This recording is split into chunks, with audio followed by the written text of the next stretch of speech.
할렐루야, 반갑습니다. 다니엘 개요를 맡은 최석빈 목사입니다.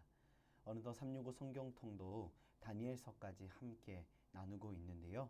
하나님의 말씀 안에 그분의 그 만지심과 또 함께 하시는 그 은혜, 또 우리의 삶을 새롭게 하시는 그 놀라우신 사랑의 역사가 날마다 우리 영암교회 성도님들의 삶 가운데 하나님의 말씀을 붙들며 나아가는 그 모든 발걸음 가운데 충만하게 넘치기를 간절히 소망합니다.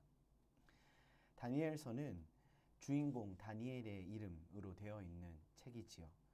다니엘의 이름은 하나님은 나의 심판자라는 뜻을 가지고 있습니다. 이는 다니엘서의 전체적인 큰 주제와도 연결되어지는데, 다니엘서는 처음에 다니엘과 세 친구들이 바벨론 포로에 잡혀간 역사적 배경을 언급하고 있지만, 후반부에는 묵시적인 성격과 함께 종말론적인 심판의 메시지를 통해 하나님만이 열방의 통치자가 되심을, 그리고 하나님의 그 주권을 선포하고 있는 책이기도 합니다. 그렇게 궁극적으로 다니엘서는 하나님의 궁극적인 승리와 주권을 선포하고 있는 책이다라고 할 수 있는 것이죠. 다니엘서는 역사적으로 주전 7세기 말에서 6세기 초 이스라엘 역사 중 가장 어려운 시기를 배경으로 하고 있습니다. 주전 605년 바벨론의 느부갓네살이 예루살렘을 침공하게 됩니다. 그 당시 유다는 선민의식 속에 빠져서 자신들은 결코 망하지 않을 것이다 자부하고 있었던 것이죠. 그러나 그 가운데 신흥 세력인 이 바벨론을 견제하려 하기보다 애굽을 의지하기에 바빴습니다.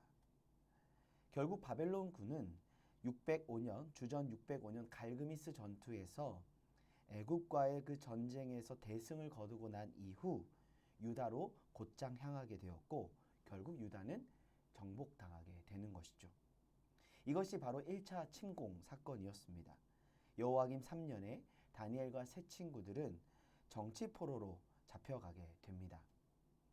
이렇듯 전반적으로 귀족들과 엘리트 그리고 장인 등과 같이 능력 있는 자들을 포로로 잡아가게 되었는데, 그 안에 다니엘과 세 친구들이 함께 있었던 것이죠. 다니엘은 포로로 잡혀간 다니엘과 세 친구들의 배경을 중심으로 시작되어집니다. 그렇게 1장에서 6장까지는 바벨론 왕궁에서 고위 관료로 활동하면서 경험한 믿음의 이야기를 우리에게 전해줍니다. 그 가운데 다니엘과 세 친구는 뜻을 정하였고 믿음을 지켜가게 됩니다. 그런데 친구들은 신상 숭배를 거절하여 풀물불에 던져지게 되기도 하였고, 다니엘은 왕 외에 하나님께 기도하는 것으로 인해 사자굴에 던져지게 되지만, 믿음을 지켜가며 율법을 준수하기 위해 기꺼이 목숨을 내놓으면서까지 그리 아니하실지라도 라는 그 신앙을 보여준 그들을 구원하시는 하나님의 이야기가 이 말씀을 통해 우리에게 전해지고 있습니다. 다니엘서는 이뿐만 아니라 문학적으로는 묵시 문학에 속한다 할 수 있겠습니다. 이 묵시라는 의미는 계시, 곧 감추인 것을 드러낸다는 의미이지요. 특히 7장 이후에 12장까지에서 나타나는 여러 가지 환상들이 있지요. 네 짐승 환상, 숫양과 숫염소 환상, 다니엘이 히데겔 강가에서 본 환상 등 묵시 문학의 특징을 아주 잘 보여주고 있는 책이 바로 다니엘서다 할 수 있겠습니다. 그런데 이는 마지막 날, 즉 모든 미래 세대에 일어날 일들에게 대해서 계시해주고 있는 대목이며, 이를 통해서 우리는 소망을 약속하신다는 사실을, 하나님께서 우리에게 이 소망을 약속하심을 우리는 배울 수 있고 알게 되어지는 것입니다. 그러나 다니엘의 환상들이 가지고 있는 궁극적인 메시지는 무엇입니까? 하나님이 승리하신다. 그 하나님의 주권과 통치를 우리에게 이 모든 묵시의 말씀을 통해서 보여주고 있다라고 할 수 있는 것이죠. 이는 곧 고난 중에 있는 모든 하나님의 백성들에게는 어떠한 의미가 되었을까요? 바로 위로가 되어집니다. 역사의 주관자이신 하나님께서 역사에 깊이 개입하고 계셨고 개입하고 계시며 개입하셔서 당신의 백성들을 구원하시는 때가 온다라는 이 선언, 이것은 바로 곧 소망의 메시지가 되어지는 것이죠. 이제는 다니엘서의 그 내용들을 하나씩 살펴보도록 하겠습니다. 1장에서는 느부갓네살의 왕궁에 거하는 다니엘과 세 친구들의 이야기를 볼 수 있습니다. 그들은 유대인의 정체성을 버리라는 강요를 받게 됩니다. 당연히 포로였으니 그렇겠지요. 그러나 그들은 뜻을 정하였고 하나님의 은혜는 그 이방 땅에서 도리어 그들을 높아지게 하시는 역사를 이루어 가십니다. 그렇게 하나님은 그들을 구원하셨고 하나님께서 그들을 높이시는 그 은혜를 나타내시는 것을 1장을 통해 우리는 볼 수 있습니다. 그리고 2장에서는 느부갓네살의 꿈과 다니엘의 해몽이 나타납니다. 느부갓네살의 꿈은 4가지 금속으로 만든 거대한 신상에 대한 꿈이었습니다. 각각 역사에 등장할 왕궁을 상징하지요. 이 꿈은 많은 상징적인 환상들, 이후에 나타나는 그 환상들의 기본적인 흐름을 이해할 수 있게 해주는 대목이기도 합니다. 다니엘은 이 신상이 바벨론과 이후에 등장할 열강들이며 그들은 세상을 폭력으로 채우지만 언젠가 하나님의 나라가 임하면 열강들을 낮추시고 세상을 치유하시고 공의로 채우사 회복하신다 말씀하고 있습니다. 그리고 3장에서 다니엘의 세 친구의 구원의 이야기가 나타납니다. 그들은 거대한 신상 숭배를 거절하게 됩니다. 그로 인해 타는 풀무불에 던져지게 되지요. 하나님은 그들을 구하시고 왕으로부터 높아짐을 얻게 하십니다. 이를 통해 우리는 하나님을 진정한 신으로 인정하게 되는 그 바벨론의 왕의 역사를 보게 되고 또한 그 일을 이루어 가시는 하나님의 주권을 발견하게 됩니다. 4장과 5장에서는 느부갓네살의 교만과 심판이 4장에서 5장에서는 그의 아들 벨사살의 잔치, 그의 교만과 심판의 이야기를 보게 됩니다. 하나님은 꿈과 환상으로 그들에게 하나님 앞에 겸손할 것을 말씀하십니다. 그러나 그들은 교만하여 듣지 아니하입니다. 결국 느부갓네살은 미치게 됩니다. 그리고 짐승처럼 변해버리죠. 그러나 그 후 그는 하나님 앞에 자신을 낮추게 되어지고 하나님께서 그를 회복하여 주십니다. 벨사살의 경우는 달랐습니다. 그는 잔치 중 우리가 잘 아는 손가락 글씨이죠. 메네, 데겔, 우바르신이라는 글씨를 보여주셨지만 그는 하나님 앞에서 자신을 결국에 낮추지 않았고 그날 바로 암살을 당하게 됩니다. 6장에서는 다니엘과 사자굴의 이야기를 보게 됩니다. 우리가 너무나 좋아하는 내용의 말씀이기도 하지요. 왕을 신으로 섬기기를 거부함으로 다니엘이 박해를 받게 됩니다. 사실 이는 다니엘을 시기하였던 그 나라의 관료들, 그 나라의 기득권들의 그 이간질로 인한 결과이기도 하였지요. 그렇게 그는 사자굴에 던져지게 되지만 하나님은 그를 건져 주십니다. 그리고 결국에 또한 그를 높아지게 하십니다. 그리고 이어서 우리는 7장부터 12장의 말씀을 살펴보게 되는데 네 짐승에 대한 비전이 바로 꿈이 7장에서 나타나집니다.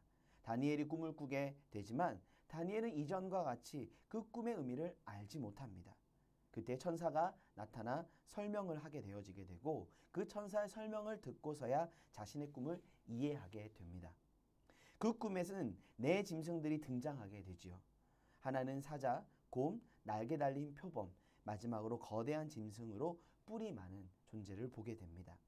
이때 인자라는 존재가 등장하게 되고 하나님께서 그의 보좌를 세우시고 거대한 짐승을 멸하십니다. 그리고 인자를 높이십니다. 이는 온 열방을 향하신 하나님의 심판과 통치, 인자로 오실 예수 그리스도를 통해서 이루어질 하나님 나라의 승리를 우리에게 전해주는 알게 하는 대목이지요. 이렇게 전반부가 마무리되고 후반부 8장으로 이어지게 됩니다. 8장에서는 양과 염소에 대한 꿈을 나타나게 되죠. 다니엘의 두 번째 환상으로 숫양은 메대와 페르시아 제국, 염소는 그리스 제국이라는 점을 천사를 통해 알게 됩니다. 그리고 염소의 뿔에 대해서 천사는 설명해 주는데 이는 더 악한 왕이 등장할 것이며 예루살렘을 공격하고 자신을 하나님보다 높이지만 결국 하나님이 멸망시키시고 그의 백성과 나라를 높이신다 말씀합니다. 우리가 8장에서부터 후반부로 보게 되는 이유는 특별히 다니엘이 가진 독특한 언어적 특징 때문입니다. 다니엘 1장은 히브리어로 기록되어지고 있지만 2장에서부터 7장까지는 아람어로 기록되어져 있습니다. 그리고 8장에서부터 12장까지는 다시 히브리어로 기록되어져 있는데 이 다니엘서 7장과 8장은 아주 긴밀한 연결성을 가지고 이어지게 되지요. 그렇게 8장 이후로부터 히브리어로 쓰여진 이 8장 이후의 내용들을 후반부로 하여서 마지막 12장까지 그 내용이 연결되어지게 되는 것을 보게 되는데 9장 내서는 다니엘의 기도와 또 70일에라는 내용이 나타납니다. 이후 이 천사를 통해 그 꿈의 내용을 깨닫게 된 다니엘은 두루마리를 통해 하나님의 그 뜻이 언제 이루어질 것인가 예레미야를 통해 주신 이 70년간 포로 생활에 대한 예언을 알게 됩니다. 그리고 이제야 그 끝이 가까워 왔음을 깨닫게 되고 하나님께서 그 약속을 이루어 주시기를 간절히 부르짖고 기도하게 되지요. 다니엘의 기도가 나타납니다. 그러나 천사는 이스라엘의 죄악이 계속되어 그들의 포로 기간과 억압의 시간이 7배나 길어질 것이라 말하게 됩니다. 70일에인 것이죠. 다니엘은 그 이야기를 듣고 몹시 근심하게 됩니다. 10장에서부터 12장까지에서는 하늘의 사자 그리고 근동의 역사와 종말에 대한 이야기가 나타나게 됩니다. 다니엘은 마지막 환상을 보게 됩니다. 이 환상은 11장과 12장을 통해 페르시아, 그리스, 알렉산더 대왕, 여러 그 이후의 작은 왕들을 비롯해 북쪽에서 왕의 등장에 대해서 보여줍니다. 그는 예루살렘을 침공하고 성전에 우상을 세우며 하나님보다 자신을 높이게 되지만 결국 멸망하게 됩니다.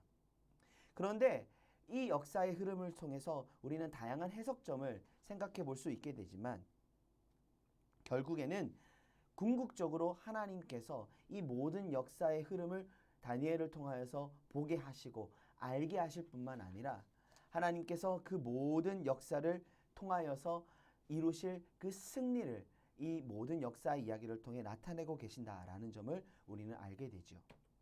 그런 측면에서 우리가 다니엘서의 구조를 살펴본다면 1장에서부터 6장까지의 내용은 다니엘이 경험한 역사적 사건들을 우리에게 보여주고 있지요.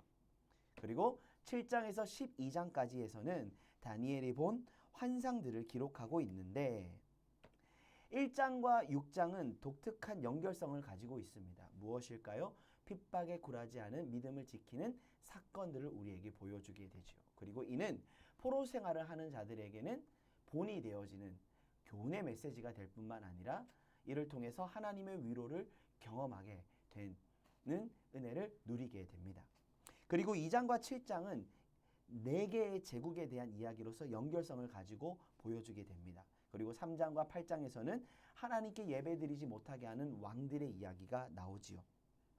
그리고 4장과 9장은 7년의 형벌과 70일의 형벌의 계획에 대해서 연결성을 가지고 우리에게 보여줍니다.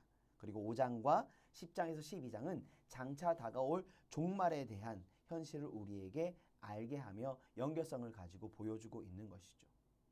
이렇듯 다니엘서는 독특한 구조를 가지고 독특한 연결성 속에서 통일되고 일관된 메시지를 전해주고 있는 문학적인 특징, 구조적인 특징을 가지고 있다라고 할 수 있겠습니다.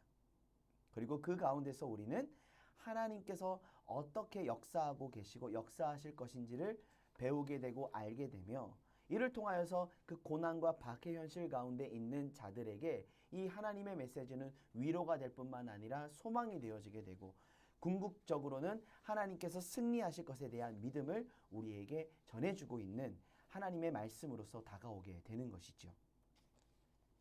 이러한 구조를 통해서 다니엘은 통일되게 모든 역사를 주관하시는 하나님의 주권을 우리에게 보여줍니다. 그리고 앞으로 도래할 하나님 나라, 하나님의 영원한 나라가 도래하기 전까지 하나님의 백성들이 어떠한 삶을 살아가야 할 것인가, 박해받을 것이고 그리고 그런 현실 가운데 놓여지게 될 것이지만 다니엘과 그의 친구들처럼 믿음을 지킬 때 하나님이 구원하신다.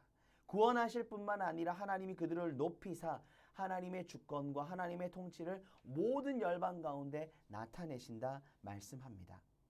이는 곧 무엇을 우리에게 알게 합니까? 하나님의 나라만이 영원하다. 우리가 꿈꾸고 우리가 바라야 할 그 하나님의 나라는 결코 무너지지 아니하며 하나님의 나라는 영원하여 이 땅 가운데 하나님의 통치와 하나님의 주권을 드러내며 궁극적으로 하나님이 주실 그 승리를 바라보게 하는 소망의 나라로서 우리에게 전해주고 있는 것이죠. 박해자들에게 멸망을 선언함으로써 고난 중에 있는 하나님의 백성들에게 위로를 주기 위해 쓰여진 다니엘서이지만 다니엘서는 이렇듯 하나님 나라의 영원함을 우리에게 선포하며 진정한 소망이 어디에 있는가? 진정 박해와 고통의 현실 가운데 있는 우리의 삶이라 할지라도 어떠한 삶으로 나아가야 할 것인지 어떠한 믿음의 태도로 그 모든 현실들을 바라봐야 하고 우리가 그 현실을 살아가게 하고 살아내게 하는 그 믿음의 근원, 소망의 근원이 어디에서 오는가? 영원한 하나님의 나라, 하나님의 통치, 하나님의 주권을 바라보게 하는 하나님의 은혜의 메시지로서 우리에게 전해주고 있는 책이 바로 다니엘서다 할 수 있겠습니다. 사랑하는 여러분, 우리의 삶에 다니엘과 같은 현실들, 또 다니엘이 마주했던 이런 역사적 현실과 같은 그 상황들이 놓여질 때도 있겠지만 하나님은 그 모든 상황들 속에 하나님의 뜻과 하나님의 메시지를 하나님의 사람들에게 보여주시고 알게 하시고 깨닫게 하사 하나님이 이루어 가실 하나님 나라의 역사를 소망하게 하시고 그 믿음 안에 살아가게 하십니다. 오늘 하루 또한 우리가 나아갈 삶의 모든 자리, 이 다니엘서 말씀을 읽고 묵상하는 가운데 그 하나님이 주시는 그 소망과 위로와 확신이 우리의 심령 가운데 꽃피움에 어떠한 현실 가운데서도 믿음을 잃지 아니하고 굳건한 믿음의 반석 위에 서서 영원한 하나님 나라를 선포하며 하나님의 주권과 하나님의 승리를 드러내는 복된 삶으로 나아갈 수 있는 우리 모두가 되기를 간절히 소망합니다. 하나님의 말씀이 주시는 그 소망과 승리 가운데 날마다 거하시는 우리 영암의 모든 가족들 되기를 간절히 소망합니다. 사랑하고 축복합니다.